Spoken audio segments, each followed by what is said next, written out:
ce troisième clic, le mindset. Encore un mot anglais, me direz-vous, mais qui traduit bien ce que cela veut dire. Alors, décortiquons-le pour voir en quoi un mindset peut être important dans la réussite entrepreneuriale. Je suis sûre que vous avez déjà entendu parler d'avoir un bon mindset ou un mauvais mindset. On associe souvent cet adjectif. Mais concrètement, cela veut dire quoi? Ça veut dire il y a 5 éléments qui rentrent dans le mindset, hein. Il y a 5 éléments qui constituent en fait cette enveloppe qui va vous permettre, à la fois, d'être actif, proactif, réactif, en mouvement, en action et ce, quelles que soient les circonstances. Si on regarde le premier, qu'on décortique, il s'agit d'un état d'esprit. Un état d'esprit qui va être une source d'avancement et non pas une source de stagnation. On parle parfois d'état d'esprit fixe, contre un état d'esprit de croissance ou bien d'état d'esprit figé, contre un état d'esprit visionnaire, peu importe. Qu'est-ce que cela veut dire? Ça veut tout simplement dire que lorsque je suis face à un problème, j'ai 2 manières de réagir. Soit je me dis: «C'est toujours la même chose, il y a qu'à moi que ça arrive, c'est jamais possible qu'il y ait autre chose qui se passe» et cetera, et dans ce cas-là, j'ai un état d'esprit qui va aller chercher, de manière fixée, de manière, récurrente, tous les éléments qui n'ont pas fonctionné jusqu'à présent. Ou alors, j'ai un état d'esprit qui est, visionnaire, qui est source de croissance, source d'avancement, et lorsque je suis, face à un problème, je me dis: «OK, maintenant j'ai ce problème, D'abord, je laisse venir l'émotion puisque on vient de terminer le clic sur les émotions. Je laisse venir l'émotion qui vient. J'analyse, l'émotion, est-ce qu'elle est passée? Est-ce que j'ai réussi à les laisser s'exprimer pour qu'elle ne s'imprime pas? Et surtout, une fois que ça c'est fait, je me dis: «Qu'est-ce qui peut soit m'arriver de mieux, soit qu'est-ce que je peux faire de différent?» C'est ça l'esprit, enfin l'état d'esprit qui fait que soit je ressasse en permanence ce qui s'est passé, soit je suis tournée vers l'avenir et je recherche à partir de ce moment-là une solution pour continuer à avancer. Mais pour cela, qu'est-ce qui a besoin à la base? C'est d'avoir une vision claire, parce que sans vision claire et sans objectif, votre état d'esprit a beau être, excellent, vous avez beau avoir un état d'esprit de croissance, tourné vers l'évolution, mais il faut quand même poser une base. C'est quoi votre vision? Votre vision, ne serait-ce que par rapport à ce projet, moi j'avais, trois éléments qui constituaient la vision par rapport à ce projet. C'était vous apporter, voilà, des éléments qui m'ont manqué lorsque j'ai créé ma première entreprise. Deuxièmement, vous permettre de prendre conscience de là où vous en êtes. Et troisièmement, vous aider au changement dans, la réussite de votre entreprise. Ça, c'est ma vision. Mes objectifs, ils ont été de mettre en ligne ce défi 5 clics, Ce défi 5 clics pour 5 déclics pour vous faire passer à l'action. Donc la base est d'abord une vision claire, nette et précise de là où vous voulez aller. Ça ne veut pas dire, et c'est pour ça que je parlais d'état d'esprit, qu'à un moment, il ne va pas falloir un petit peu changer la route, un petit peu dévier de votre vision, un petit peu regarder qu'est-ce que vous pourriez, modifier ou faire quelque chose de différent à partir du moment où vous voyez qu'il y a quelque chose qui ne fonctionne pas. Ça veut dire aussi, cela va de soi qu'il faut cultiver la positivité. Alors, quand on dit cultiver la positivité, ça ne veut pas dire que, je me mets, les mains devant les yeux en me disant chaque fois qu'il y a quelque chose de négatif, je ne le vois pas. Vous savez, un peu comme ce singe, je ne vois pas, je n'entends pas, mais je ne parle pas non plus.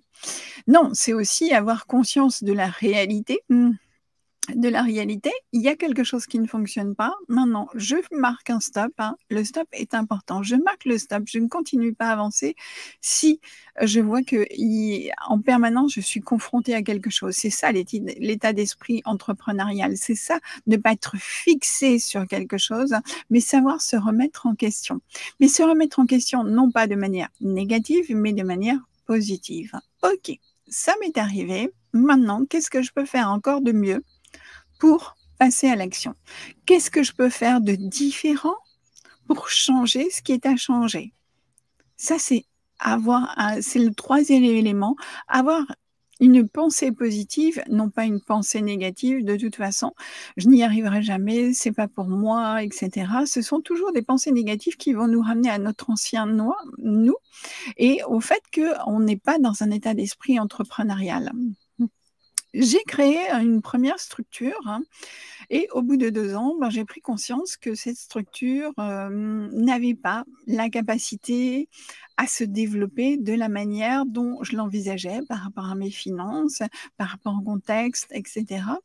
Et donc c'est ça qui m'a fait, à un moment, me poser la question, quand je vous parlais de vision claire, d'objectif, j'avais une vision claire, un objectif, mais à un moment, j'ai marqué un stop, hein, et je me suis posé la question: «Est-ce que je continue sous cette forme?»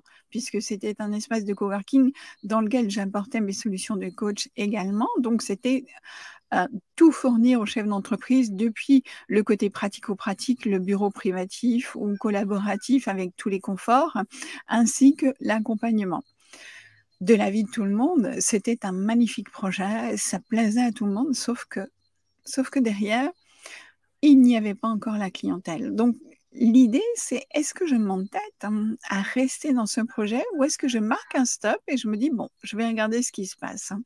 Eh bien, si je changeais ma vision, si je changeais mes objectifs et au lieu d'apporter le confort du bureau, je n'apportais que le confort de l'accompagnement. La réussite, pour moi, est importante, et la réussite de mes clients est encore plus importante. Leur apporter un bureau privatif me paraissait être un élément important dans leur réussite entrepreneuriale. C'était peut-être ma vision des choses, hein. En tous les cas, je pense que oui, mais on n'est pas encore prêt, j'étais trop en avance, peu importe, hein. Donc j'ai recentré mes activités uniquement sur la partie d'accompagnement de vous chefs d'entreprise, hein, vers la réussite, hein. Et d'ailleurs, à ce sujet plus particulièrement, et c'est ce qui m'a amené à faire ce défi, lorsque vous êtes en période de difficulté, c'est ma grande force de pouvoir vous aider à aller chercher vos ressources, hein. Et ce défi est une aussi des raisons parce que je vous aide à chercher les ressources. Ce défi a été pour moi important à mettre en place dans la recherche de ressources que je pouvais vous apporter. On en arrive au 4e point. 4e point, ce sont des qualités. Des qualités de persévérance, des qualités de rigueur, hein, et de discipline. Parce que sans rigueur et sans discipline, vous pouvez toujours avancer, mais il y a tôt ou tard un moment où les choses vont vous obliger à avoir cette rigueur et cette discipline, et si vous n'avez pas ces qualités-là, eh bien, allez chercher comment vous pouvez les développer, allez chercher, qui peut vous aider à les développer, ou bien mettez en place des actions dans lesquelles, la rigueur étant tellement importante, admettons par exemple pour un site internet, si vous faites votre site internet vous-même, et que vous n'avez pas de qualité de rigueur, il ne va avoir ni queue ni tête, hein. Pas d'harmonie de couleur, pas d'harmonie de texte, et cetera. Donc allez chercher donc un prestataire, qui va le faire pour vous. Puisque clairement, c'est quelque chose qui ne vous correspond pas, vous n'arrivez pas à mettre en place cette rigueur, eh bien, allez chercher le prestataire. Concentrez-vous sur votre expertise, sur votre choix, et entourez-vous des bonnes personnes par rapport à ça.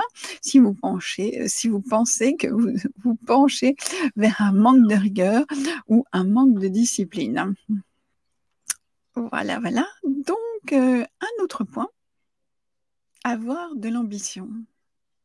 Avoir de l'ambition, c'est ce qui d'ailleurs, on va en parler dans le 4e clic, qui est ma relation avec l'argent. L'ambition, en fait, c'est l'ambition pour soi, l'ambition en chiffre d'affaires, hein. Qu'est-ce que je veux devenir, hein? qu'est-ce que je veux apporter? Qu'est-ce que je veux faire comme chiffre d'affaires? Si clairement, eh bien, et tant mieux si ça vous convient, le fait de faire 100 € de chiffre d'affaires par semaine est confortable pour vous et que vous pouvez vivre avec, pourquoi pas? Mais est-ce là un signe d'ambition? Parce que s'il n'y a pas d'ambition, il n'y a pas de développement. Vous allez stagner pendant des mois, des années, toujours à 100 € de chiffre d'affaires. Donc, il est important d'avoir de l'ambition par rapport à ces actions. Quelle action je mets en place pour la réalisation de mon ambition actuelle? Mon ambition actuelle, qui est de faire 4 000 € de chiffre d'affaires par semaine, eh bien, quelle action je mets en place?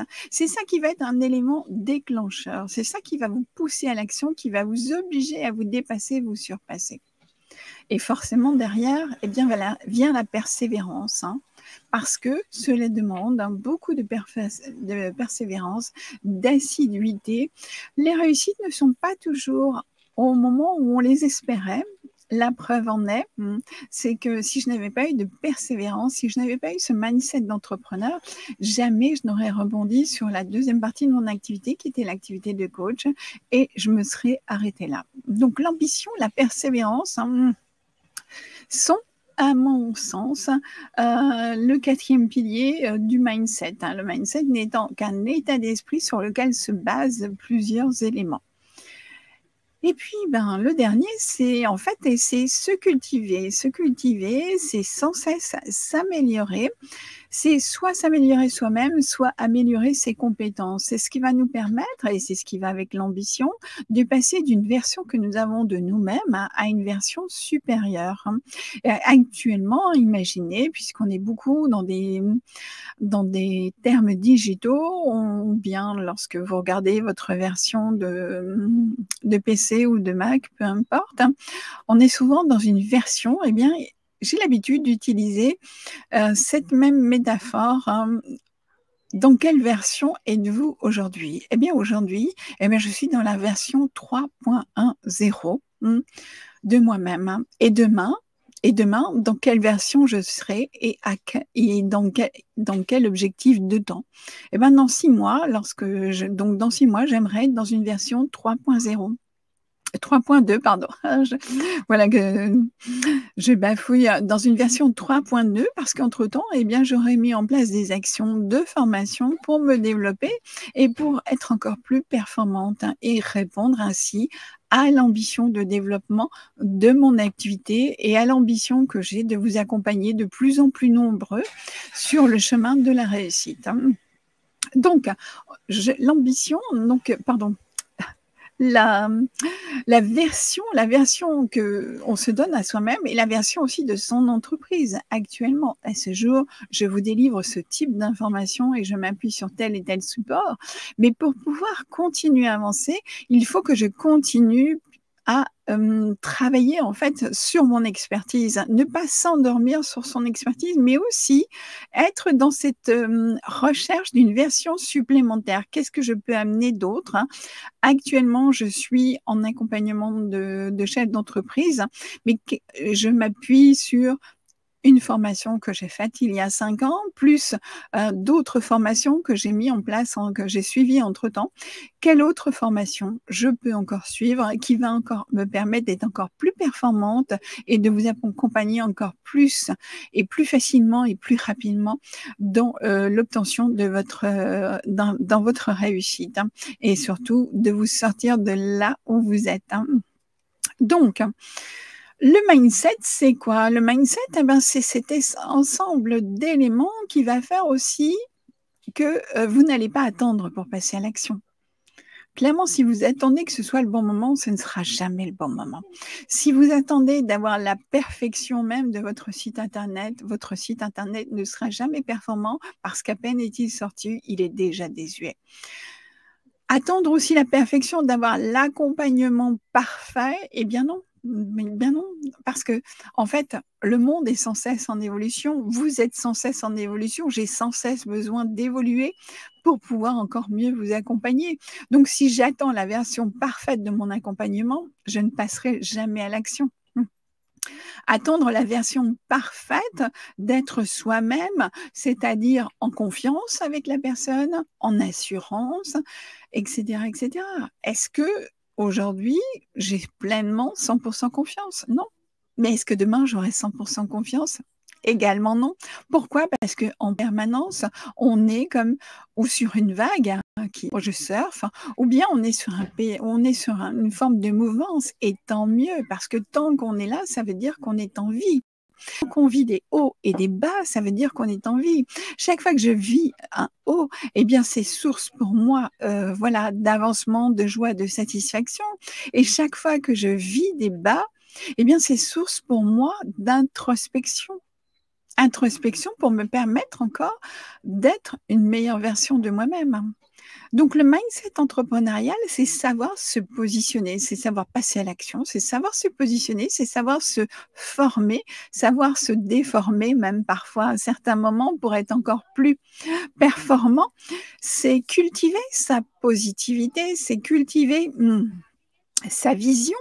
C'est savoir aussi quelle vision j'ai aujourd'hui et quelle vision j'aurai demain. C'est savoir être ambitieux, ambitieux pour soi, ambitieux pour les autres, hein, et ambitieux pour son chiffre d'affaires. L'ambition, elle passe par plusieurs étapes, hein, comme vous le voyez. Et puis, eh bien, c'est, voilà, regarder quelles sont mes qualités, quelles sont mes forces, quelles sont mes faiblesses, hein, parce qu'il ne faut pas que celles-ci soient un frein à mon avancement. Et lorsque je vois qu'à certains moments, il me manque quelque chose, eh bien, je recontinue et je recommence ce travail sur moi-même et je cherche comment je peux acquérir ou cette nouvelle compétence ou cette nouvelle qualité, ou bien comment je peux travailler cette qualité que j'ai en moi, déjà en moi. On les a tous, nos qualités. C'est juste qu'à un moment, on a laissé venir des croyances, hein, comme quoi je ne suis pas persévérant. Je ne suis pas persévérant. Je fais juste un aparté sur cette croyance-là, sur la persévérance. Ça peut venir souvent parce qu'à un moment, on nous a cassé les ailes. Hein. On nous a cassé les ailes et on nous a dit « Oh, arrête de toujours chercher la petite bête, arrête de vouloir toujours arriver au bout, mais arrête-toi tout de suite. » Donc, ça peut être des personnes qui nous envoyaient des messages subliminaux, que j'appelle subliminaux, et ça peut être aussi, eh bien, parce que des jugements ont été portés sur notre qualité, notamment de rigueur. Un exemple, lorsque j'apprends à écrire, lorsque je suis petit, combien d'enseignants ont mis manque de rigueur. Manque de rigueur. Pourquoi? Parce que il y avait un E sur toute la ligne qui n'était pas bon, ou deux E, et donc c'était marqué manque de rigueur parce que j'arrivais à la fin, que ma plume, je tenais mal mon stylo et que j'étais fatiguée, mais j'étais en mode apprentissage. Et si ces personnes avaient à la place remplacé ce terme par manque de rigueur, ils l'avaient remplacé par est en net progrès. Eh bien, ça ne m'aurait pas donné cet état d'esprit qu'en fait, je n'ai pas de rigueur. Et pour tout, comme ça peut être pour le rangement de sa chambre, ça peut, pour moi, la rigueur, ben, ça se travaille aussi. C'est une qualité qui peut être innée pour certains, pour d'autres qui existe, hein, mais qui a été bafouée, dénoncée par de menus propos lorsqu'on était jeune. Et donc, il y a un moment, eh bien, on n'a plus envie de la laisser sortir, on n'a plus envie de les laisser s'exprimer parce que c'est un petit peu... voilà, c'est un ancrage qui a été posé chez nous et à chaque fois, eh bien, je vais aller rechercher cet ancrage. Rigueur, mais moi, j'en ai pas. Et en plus, on se convainc qu'on n'en a pas en le répétant en permanence. Donc, comment je peux passer de cet état d'esprit où, pour moi, eh bien, je n'ai pas du tout de rigueur, à un état d'esprit où je vais avoir de la rigueur? Ben, c'est peut-être déjà par arrêter de dire de toute façon, moi, je n'ai jamais eu de rigueur et je n'en aurai jamais. Cette phrase est à bannir. Hein. Elle est à bannir parce qu'elle va vous empêcher d'avancer. La phrase qu'il faut utiliser à ce moment-là, c'est comment comment peux faire pour être plus rigoureux dans mon travail? Quelle action je peux mettre en place pour avoir plus de rigueur? Eh bien, ça peut être, par exemple, mettre en place un tableau d'activité, un tableau de ce que vous allez à faire et cocher. Et chaque fois que vous avez fait quelque chose, c'est cocher la case, ça, c'est fait. C'est une astuce que je vous donne et qui moi m'a servi parce que même si je suis assez rigoureuse, il y a des moments où mon état d'esprit, parce que j'étais trop pressée aussi, trop pressée d'arriver au bout, trop pressée d'avancer et où tout d'un coup mon esprit s'est envolé: «Ah bah tiens, je vais faire ci, je vais faire ça». Je suis partie dans multitâches. Pourquoi? Parce que j'avais hâte de vous partager. Donc la question elle est, si je n'ai pas de rigueur aussi, c'est pourquoi je n'en ai pas? Pourquoi moi, à certains moments, je peux avoir beaucoup de rigueur et à d'autres moments, je n'en ai pas? C'est peut-être parce qu'il y a une deadline qui est trop proche et que j'ai mal calibré, en fait, les tâches que je devais faire dans un temps imparti. Donc, en fait, la rigueur en soi, on l'a tous. C'est simplement à un moment qu'on ne met pas la bonne action au bon moment. Donc, en premier, pour trouver ces qualités-là, eh bien, j'enlève le jugement que je porte sur moi-même, qui est un jugement négatif. En deuxième, je regarde quelle action je peux mettre en place et en troisième, j'analyse pourquoi, à certains moments, je n'ai pas de rigueur. Quand je vous parlais de cet exemple-là, eh bien, c'est exactement ce qui se passe pour moi actuellement. En fait, j'ai mis en place un tableau, je suis très rigoureuse dans tout ce que je fais, sauf que là, je suis acculée par le temps. Il me manque du temps clairement pour faire ce que j'ai à faire dans le temps imparti et donc je m'aperçois, eh bien, que je ne suis pas aussi rigoureuse dans ce que je construis, dans des tas d'éléments. Eh ben, c'est parfait, c'est parfait. Je me dis que c'est comme ça, je ne vais pas commencer à me flageller parce que je n'ai pas assez de rigueur. Je me dis que simplement, une fois que j'aurai atteint mon objectif, eh bien, je vais peut-être retravailler sur ce que j'ai fait, je vais peut-être apporter des améliorations et c'est ce qui me permettra à ce moment-là, en fait, d'arriver à cette qualité de rigueur. Pour le développement de votre activité, c'est exactement la même chose, hein. On n'a pas toujours la rigueur. Pourquoi? Parce qu'on est parfois tellement pressé de développer par rapport à son chiffre d'affaires, parce que c'est vital. Donc on va passer, trop vite sur certaines étapes. La rigueur, c'est ça, c'est savoir en fait, à garder une étape, aller jusqu'au bout, ne pas la gâcher, la spolier, la faire à la va-vite, se dire: «Oh bah, c'est bon, ça ira pour cette fois», et cetera. Non, la rigueur, c'est ce qu'on a besoin pour mener à bien un projet. C'est ce qui fait que, en fait, à un moment, c'est cadré aussi dans notre esprit. Quand on a de la rigueur, on a du cadrage et notre esprit ne va pas partir à gauche et à droite. D'autant plus que c'est une qualité qui va nous emmener tellement plus loin que, à certains moments, vous allez voir, elle va vous apporter de la fluidité. Vous n'aurez même plus besoin de noter, eh bien, j'ai ça, ça et ça à faire. Automatiquement, le projet va se dérouler tout seul dans votre tête et vous allez passer de l'action A à l'action B sans réfléchir, de l'action B à l'action C sans réfléchir. Tout ça, effectivement, si vous avez enlevé la pression du temps. Donc la rigueur, la persévérance, parce qu'on ne réussit pas toujours sa première entreprise, on ne réussit pas toujours son projet. Il y a des projets qui, comme disent nos amis canadiens, qui capotent. Moi, j'adore cette expression-là, donc qui prennent l'eau ou qui tombent à l'eau, pardon. Eh bien, je préfère l'expression qui capote, hein. Il y a des projets qui capotent. Tout n'est pas forcément de notre pouvoir. Lorsqu'on démarre quelque chose, il y a toujours 50% qui nous appartiennent et 50% qui appartiennent à l'autre. Lorsqu'on postule, c'est exactement la même chose. Lorsqu'on envoie une offre de prix, lorsqu'on communique, c'est toujours 50% qui nous appartiennent et 50% qui appartiennent à l'autre.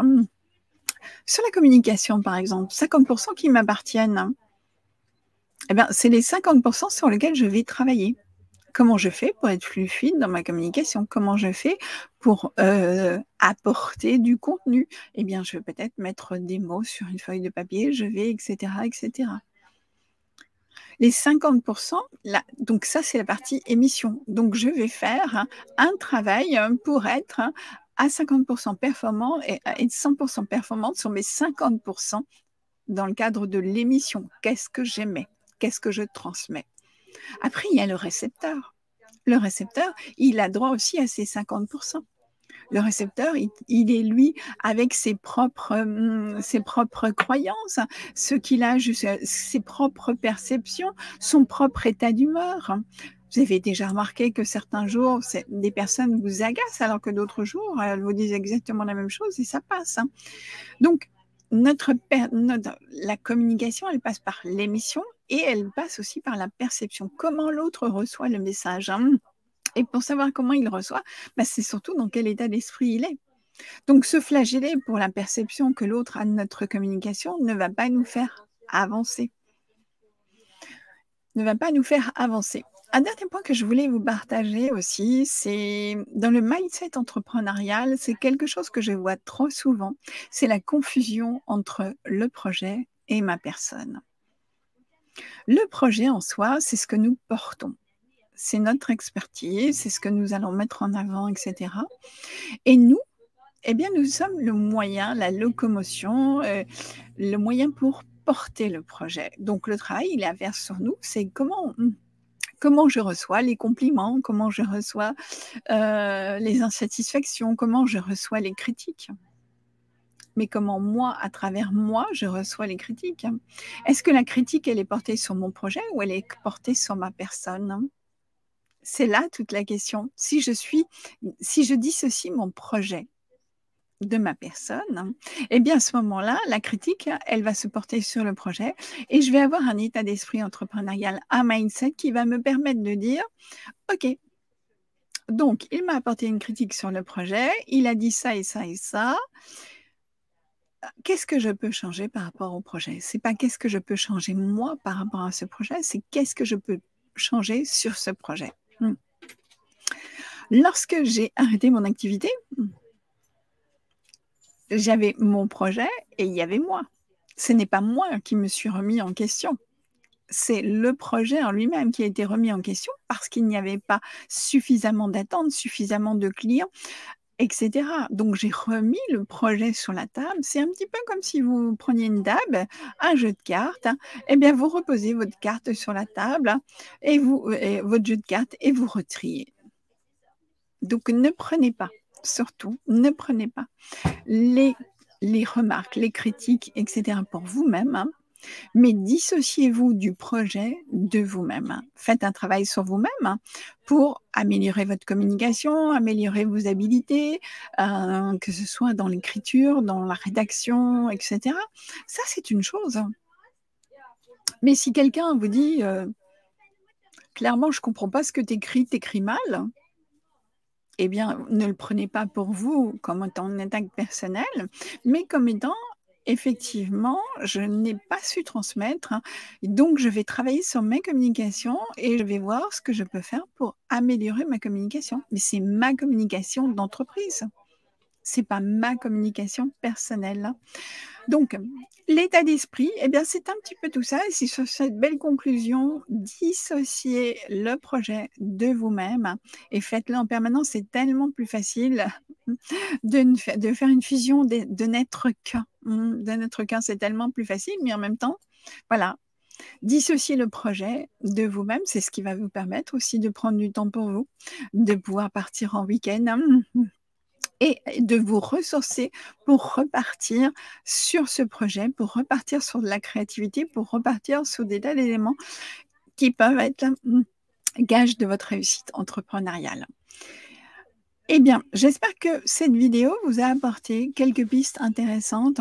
J'en suis même sûre, voilà, je vous souhaite d'avoir trouvé des pistes intéressantes dans cette vidéo. Je vous laisse regarder l'exercice que je vais mettre en complément de cette vidéo. Et puis, pour compléter cette information, donc j'ai interviewé Philippe Gabillet. Philippe Gabillet, qui est un expert, un expert en positivisme, hein, qui intervient donc, comme professeur dans une école, une business school, hein. Il est professeur de psychologie positive. Il travaille beaucoup sur le mindset, sur la psychologie positive et vous verrez qu'il vous dira comme moi que être positif, ça ne veut pas dire se voiler la face et ne pas regarder ce qui se passe. C'est simplement dire: «OK, ça n'a pas fonctionné. Comment je peux faire différemment?»